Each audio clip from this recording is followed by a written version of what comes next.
مار دوں گا تمہیں جان سے۔ وہ پاگل ہو گیا تھا، اس کا منہ دبوچے وہ سب فراموش کر گیا تھا۔ اس کے منہ چھوڑنے پر وہ بھاگ کر واش روم میں بند ہوئی تھی۔ دروازہ کھولو ماہی، وہ دیوانہ ہو رہا تھا۔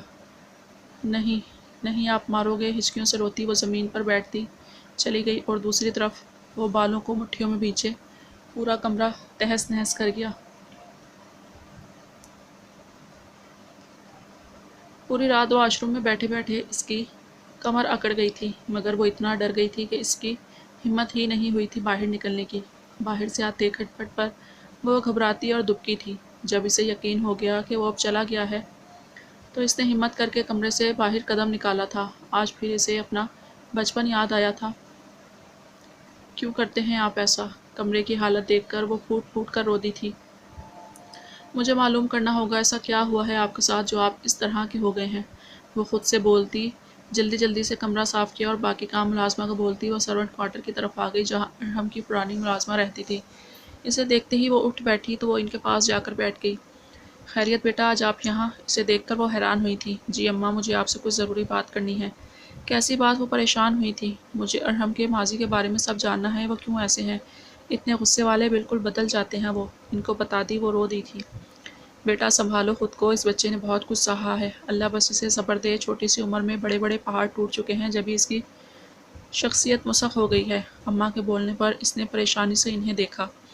آپ بتائیں نا، مجھے سب جاننا ہے، تبھی میں ان کے قریب ہو سکتی ہوں، انہیں ٹھیک کر سکتی ہوں۔ وہ ایک عزم سے بولی تو انہوں نے بات شروع کی تھی۔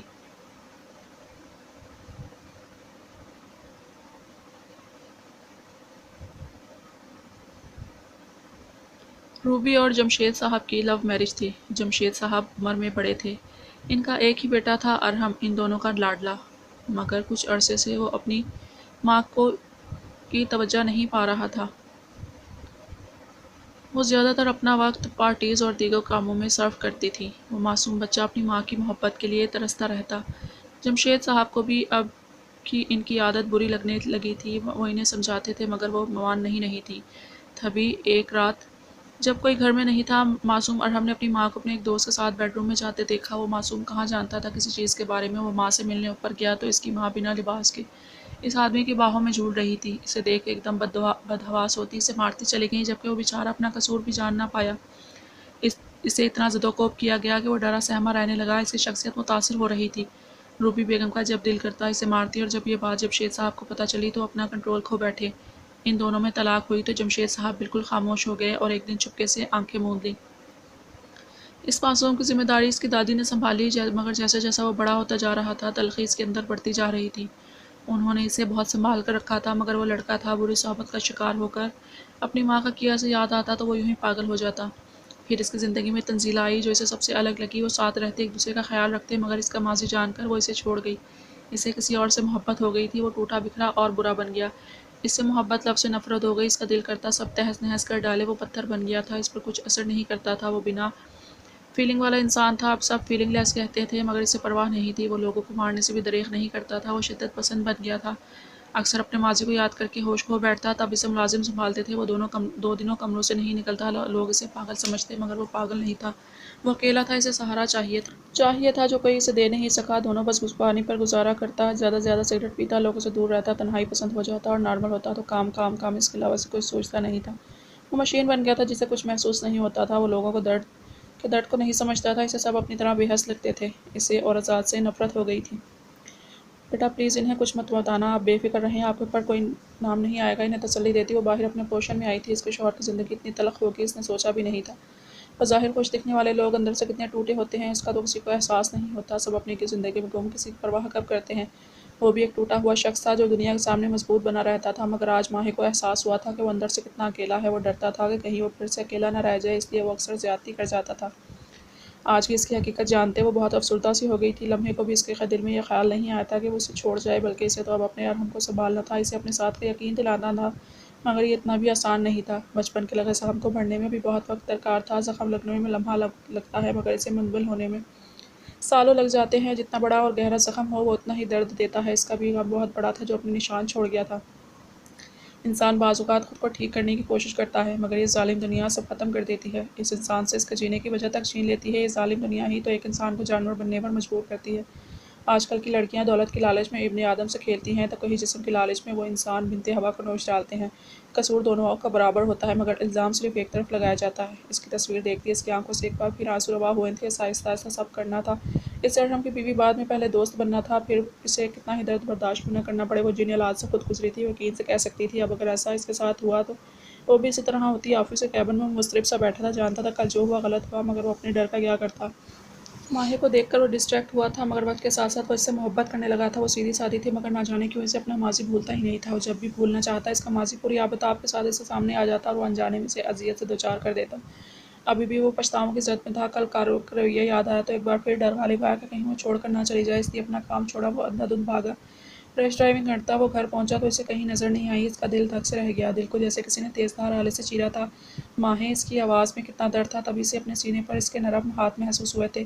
ماہی یہاں ہے، ارحم محبت سے کہتے اس نے اس کی پشت پر اپنے لب رکھے تھے۔ وہ بے یقین ہوا تھا، پلٹ کر اسے سینے سے لگایا جیسے اس کا یقین کرنا چاہتا ہو۔ میری جان تم ہو نا، مجھے چھوڑ کر تو نہیں گئی نا؟ اس کا ایک ایک نقش چومتے وہ دیوانہ ہوا تھا۔ میں ہی ہوں ارحم، میں نے کہاں جانا ہے، میرا ٹھکانہ تو آپ ہی ہیں نا؟ اس کے چہرے کو اپنے ہاتھوں میں لیے اس نے محبت سے کہا تھا۔ آئی ایم سوری جان، میں بہت برا ہوں، بہت درد دیتا ہوں نا؟ اس کے چہرے کو چومتے اس کی آنکھیں نم ہوئی تھیں۔ ارحم اس کے چہرے پر نمی محسوس کرتی وہ تڑپ سی گئی تھی۔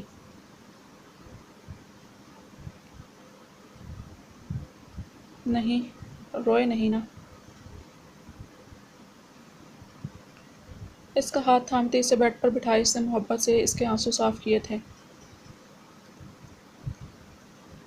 میں ایک اچھا انسان نہیں ہوں ماہی، مجھے سب چھوڑ جاتے ہیں، تم بھی مجھے چھوڑ جاؤ گی، میں جانتی ہوں۔ وہ تڑپ رہا تھا۔ کس نے کہا کہ میں اپنے ارحم کو چھوڑ جاؤں گی؟ ماہی کے ارحم تو بہت پیارے ہیں اور اچھے انسان ہیں، ان کے جیسا تو کوئی ہے ہی نہیں۔ اور رہی بات، ماہی وعدہ کرتی ہے، ماہی اپنی آخری سانس تک ارحم کو نہیں چھوڑے گی۔ اس کے ماتھے پر لب رکھے تو وہ سکون سے آنکھیں موند گیا۔ اس نے جھک کر اس کی آنکھوں پر لب رکھے، آہستہ سے اس کے گال پر لب رکھے اور اس کے ہونٹوں کے پاس آئی تھی اور تھوڑا جھجکی مگر ہمت کر کے اس کے لبوں پر اپنے لب رکھے تو وہ دیوانہ ہوا تھا۔ اسے مضبوطی سے تھامے بیڈ پر گرایا، وہ کٹی ڈال کی طرح اس کے سینے پر گری تھی اور وہ اس پر اپنی گرفت سخت کرتا چلا گیا۔ جبکہ وہ آنکھیں بند کیے اسے محسوس کرنے لگی، اس نے کروٹ لی، اپنے برابر میں لیٹے ارحم کو دیکھا جو تھوڑی دیر پہلے ہی نیند کی آغوش میں گیا تھا۔ اس نے محبت سے اس کے بال سمیٹے اور اس کے ماتھے پر لب رکھے۔ وہ اسے بدل دے گی، اپنی محبت کے رنگ میں رنگ دے گی، اسے یقین تھا۔ اس پر کمفرٹر ٹھیک کرتی وہ بال سمیٹ کر اٹھ کھڑی ہوئی اور کھڑکی پر آ گئی۔ شام کے سائے دور دور تک پھیل رہے تھے مگر اس کا دل روشن تھا کیونکہ اس نے کسی کی زندگی بچانے کا عہد کیا تھا۔ اسے اپنے محبوب شوہر کو دنیا کی اس تلخی سے دور لے جانا تھا، لیکن اس کے لیے اسے یہاں سے ارحم کو دور لے کر جانا تھا۔ مگر کہاں؟ اسے ایسی جگہ دیکھنی تھی جہاں ماضی کی کوئی تلخی نہ ہو۔ وہ ارحم کو سب سے چھپا کر کہیں دور لے جانا چاہتی تھی۔ اس کا دماغ تیزی سے تانے بانے بن رہا تھا، سب ٹھیک ہو جائے گا، اس نے خود کو یقین دلایا تھا۔ وہ ان کے نام کے ساتھ سے چڑھتا تھا، نہ جانے کتنی عورتیں اس کے پاس آئی تھیں مگر وہ آنکھ اٹھا کر انہیں نہیں دیکھتا تھا، دھتکار دیتا تھا۔ اسے نہیں چاہیے تھا کوئی اور۔ پھر اس نے ماہی کو دیکھا تو سب سے الگ کچھ الگ خود پر سے اختیار کھو گیا اور بنا اس کا ماضی جانے، اس کی مرضی جانے اسے زندگی میں شامل کر گیا۔ جیسے جیسے وہ اس کی کہانی سنتی جا رہی تھی اس کی آنکھوں سے آنسو رواں تھے۔ بیٹا پلیز انہیں مت کچھ بتانا ارحم، آپ تو مجھے کہیں گھمانے بھی نہیں لے کر گئے۔ وہ دونوں اس وقت لان میں بیٹھے چائے سے لطف اندوز ہو رہے تھے، تبھی اس نے منہ بسور کر شکوہ کیا تو وہ مسکرا دیا۔ کہاں جانا ہے میری جان نے ہلکا سا جھک کر اس نے محبت سے پوچھا تھا۔ اس نے پرسوچ انداز میں اپنی تھوڑی پر انگلی رکھی۔ ارحم کو اس وقت ڈھلتی سی شام کا ایک بے حد خوبصورت منظر لگی تھی، وہاں جہاں بس خوشیاں ہوں، کوئی غم نہ ہو، آپ ہوں، میں ہوں اور ہماری محبت ہو۔ وہ ایک جذب کے عالم میں آنکھیں میچ کر بولی تو وہ مبہوت سا ہوا تھا، بھلا وہ کہاں اس قابل تھا کہ اسے اتنا پیارا ساتھی ملتا؟ ایسی جگہ کہاں ہے؟ اب یہ بھی بتا دے محترمہ۔ وہ ذرا سا جھکا تو وہ دل فریب انداز میں مسکرائی تھی۔ آپ کی باہوں میں، اس نے ہاتھ پر اپنے ہاتھ رکھ کے سچائی سے گویا ہوئی، جبکہ اس کی بات پر وہ دل سے مسکرایا تھا۔ مجھے بھی وہیں سکون ملتا ہے۔ وہ اس کے ہاتھ پر اپنی گرفت مضبوط کرتا بولا تھا۔ تو چلیں نا کہیں جہاں بس محبت ہی محبت ہو، نہ آپ کا غصہ، نہ کام، نہ لڑائی۔ ٹھیک ہے میری جان، میں کل تک سارے کام سمیٹ کر ٹکٹ کرواتا ہوں۔ سچی میں؟ وہ بچوں کی طرح خوش ہوئی تھی۔ مچی میں؟ وہ بھی اسی کی طرح بولا تو وہ کھلکھلا کر ہنس پڑی۔ زندگی کو اسے خود سے حل کرنا تھا، وہ اپنی زندگی جو کسی ماضی کی تلخی کی کبھی نظر نہیں کر سکتی تھی۔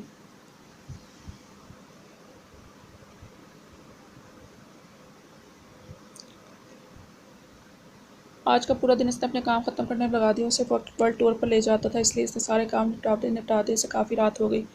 اس کے لیے گجرے لیے گھر میں داخل ہوا تو اس کی نظر صوفے پر موجود باہیں پر پڑی جو اس کا شاید انتظار کرتے کرتے نیند کے آغوش میں چلی گئی تھی۔ اسے اس پر رچ کر پیار آیا تھا۔ وہ کیوں اس کی تھی اس کے باہوں میں بھرے وہ اسے اوپر کمرے میں لایا تھا، اسے بیڈ پر لٹایا، وہ پیار سے اسے دیکھنے لگا۔ عورت کو لے کر اس کا نظریہ بدل رہا تھا، وہ خود کو خوش قسمت تصور کر رہا تھا۔ اگلی صبح بہت روشن تھی، وہ دونوں جلد ہی اپنی منزل پر روانہ ہوئے تھے۔ ارحم نے بائی روڈ جانے کا فیصلہ کیا تھا۔ پورے راستے میں اس کا دماغ کھاتی رہی تھی، وہ یہ سب پہلی بار دیکھ رہی تھی اور وہ مسکراہٹ دبائے اس کا اشتیاق سے بھرپور چہرہ دیکھ کر سکون محسوس کر رہا تھا۔ سفر طویل تھا۔ ارحم نے راستے میں ایک ہوٹل میں گاڑی روکی تھی جہاں سے انہوں نے رات کا کھانا کھایا تھا۔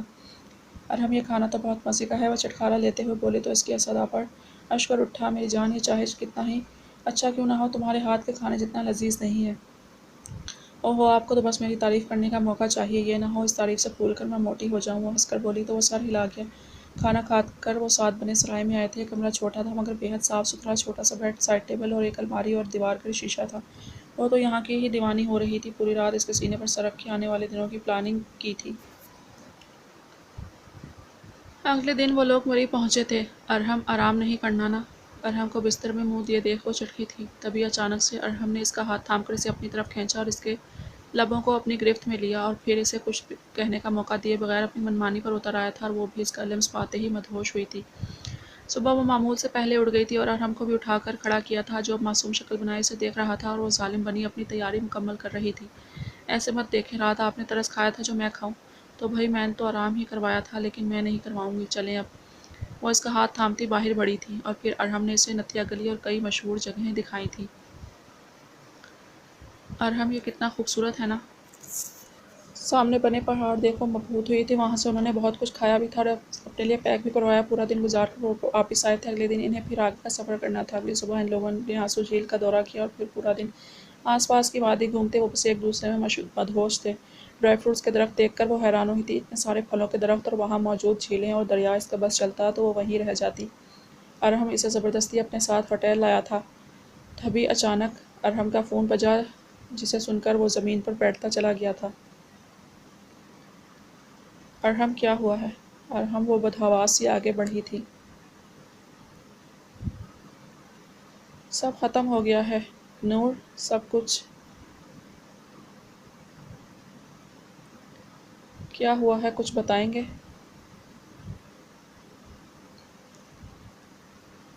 میرا بزنس ڈوب گیا، گھر نیلام ہو گیا، میں سڑک پر آ گیا ہوں نور۔ وہ رو رہا تھا۔ نور کو لگا اس کا کلیجہ نوچ لیا ہو کسی نے۔ ارحم، اللہ پاک رحم کریں گے، آپ کیوں ایسے کر رہے ہیں؟ آپ کو کچھ ہوا تو میرا کیا ہوگا؟ پلیز ایسا مت کریں، ہم آج ہی گھر کے لیے نکلتے ہیں، پلیز روئے نہیں۔ اسے سنبھالتی وہ بیڈ تک لائی تھی۔ میں سونا چاہتا ہوں، پلیز۔ ہاں، آپ سو جائیں۔ اسے سلا کر وہ اس کے پاس ہی بیٹھ گئی اور اسے سر میں انگلیاں چلانے لگی۔ یہ کرتے کرتے اس کی اپنی بھی آنکھ لگ گئی تھی۔ اسے سمجھ نہیں آ رہا تھا اچانک یہ سب کیسے ہو گیا۔ اسے سب کی کچھ اتنی سمجھ بوجھ نہیں تھی، مگر ایسا 3 دن میں کیا ہوا تھا کہ سب ختم ہو گیا؟ اس سے ارحم کی پرواہ تھی، اس نے کتنی محنت سے سب بنایا تھا اور اس سب کے بعد مزید اس کے قریب ہوئی تھی۔ صبح پہلی فلائٹ سے وہ لوگ کراچی واپس آئے تھے۔ ان کے گھر پر تالا لگا تھا۔ ارحم نے وقتی طور پر ایک چھوٹا سا گھر کرائے پر لیا تھا۔ ماہر نور نے اور اس کے ساتھ ہی اسے سنبھال رہی تھی۔ یہ سب کیسے ہوا؟ خود بھی پریشان تھا، کوشش کر رہا تھا سب کچھ ریکور کر لے۔ اکثر ٹینشن میں وہ ماہر کو بے نقب بھی سنا دیتا، مگر وہ چپ کر کے سنتی اور پھر اسے گلے لگا دیتی اور پھر وہ سکون محسوس کرتا۔ 3 مہینے ہو گئے تھے، نہیں ادھر بدر ہوئے۔ ماہر اپنے اندر آئی تبدیلی محسوس تو کر رہی تھی، مگر ہمت نہیں تھی کہ اسے کچھ بتا سکے۔ وہ صبح کا جاتا، رات گئے تک واپس آتا تھا۔ ایسے میں ماہر کو اس سے بات کرنے کا موقع ہی نہیں ملتا۔ آج بھی وہ تھکا ہارا گھر آیا تو ماہر نے اس کے لیے گرم گرم روٹی ڈال کر رکھی۔ کھانا کھا کر وہ کمرے میں آ گئی۔ طرف بھی ارحم کمرے میں آیا تھا۔ کیوں کر رہی ہو یہ بتاؤ؟ ہاں، غصے سے ایک دم اس کی طرف بڑھا تھا۔ ارحم، میری جان، کیا ہوا ہے آپ کو؟ کیوں چھوڑ کر نہیں جا رہی؟ ہاں، کچھ بھی تو نہیں ہے میرے پاس، نہ پیسہ، نہ گاڑی، نہ رتبہ، جیسے سب چھوڑ گئے تم بھی چھوڑ جاؤ نا۔ وہ حزانی انداز میں چیخ رہا تھا۔ وہ اس کی کیفیت اچھے سے سمجھ رہی تھی۔ کیوں جاؤں چھوڑ کر؟ ہاں، آپ کو بتائیں میں کیوں جاؤں؟ میں بس آپ کی خوشیوں کے ساتھی تھی، اب برا وقت پڑا تو چھوڑ جاؤں، بھول جاؤں کس طرح بن کہے ہر خواہش پوری کی؟ اب میری باری ہے تو میں پیچھے ہٹ جاؤں؟ کیوں اتنا کم ظرف سمجھتے ہیں آپ مجھے؟ میں نے محبت نہیں کی تھی مگر آپ سے خود بخود ہو گئی، آپ کی ہنسی سے، آپ کے غصے سے، آپ کی آنکھوں سے، آپ کے ہاتھوں سے، آپ کے کپڑوں سے، اپنی خوشی سے، تو کیسے چلی جاؤں؟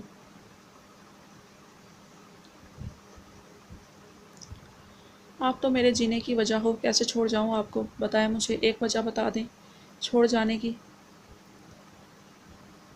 اس کا گریبان پکڑے وہ اسے جھنجھوڑ رہی تھی۔ اب اگر ماہی آپ سے الگ ہوگی تو اس وقت جب اس کی زندگی ختم ہوگی. سنا آپ نے, جہاں بھی رکھیں گے خوشی خوشی رہ لوں گی, مگر آپ کا ساتھ چاہیے بس. آپ ہوں گے تو سب برداشت کر لوں گی. تو یہ غربت کیا چیز ہے, کبھی کچھ نہیں مانگوں گی, نہ کپڑے نہ زیور نہ بڑا گھر, صرف اور صرف آپ کا ساتھ چاہیے. اور وہ بس اسے یکٹک دیکھ رہا تھا. وہ واقعی سب سے الگ تھی. اسے لگا وہ بھی اسے چھوڑ جائے گی, مگر یہ تو نہیں کچھ نہیں چاہتی تھی. اسے اپنی سوچ پر افسوس ہوا, غصہ آیا تھا, ہمیشہ اس کی تکلیف کا باعث بنتا تھا.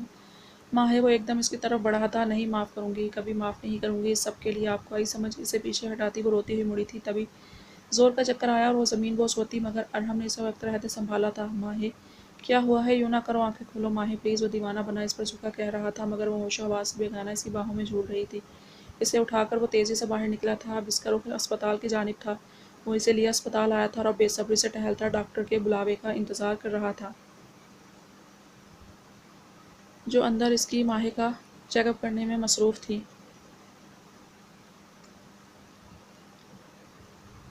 اللہ جی پلیز مجھے معاف کر دیں, میں بہت گنہگار ہوں, بس میری ماہی کو کچھ نہیں ہو. پلیز اللہ, میں آپ کوئی شکوہ نہیں کروں گا, کوئی شکایت نہیں کروں گا. آپ نے اس کی شکل میں مجھے اس دنیا کا بہترین تحفہ دیا ہے. وہ مخلص ہے, سچی ہے. میں غلط ہوں, میں معافی مانگتا ہوں, مجھے معاف کر دیں اللہ پلیز.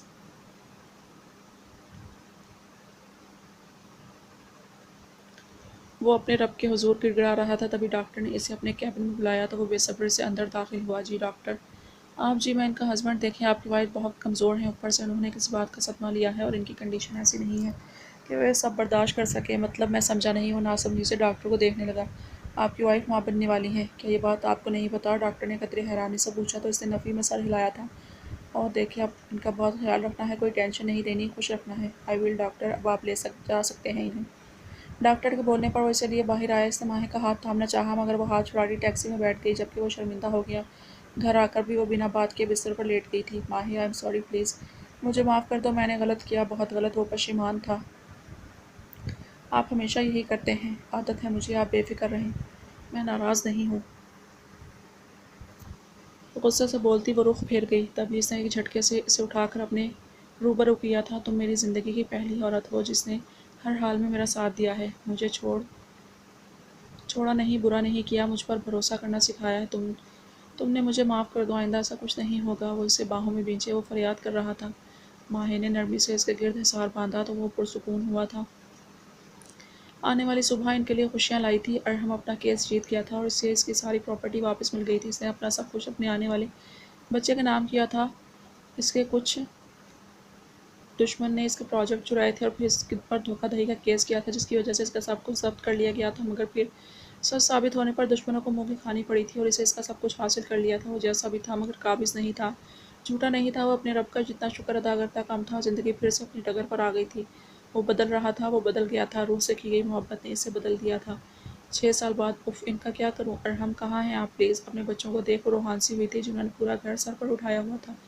وہ گھن چکر بن کر رہ گئی تھی. ارحم کے سامنے شریف بنے وہ اسے تگنی کا ناچ نچا دیتے تھے, مگر ان کی یہی شرارت اس گھر کی رونق تھی. ارحم کا خاندان نہیں تھا, اس کی خواہش تھی زیادہ بچے, بہت سارے بچے ہیں, اور اب وہ ان کے بہت سارے بچوں کے بیچ بیٹھی ان کی شرارتوں پر ہنس رہی تھی, کیونکہ جانتی تھی کبھی کبھی بچوں کے ساتھ بچہ بن کر ہی انہیں سمجھایا جا سکتا ہے.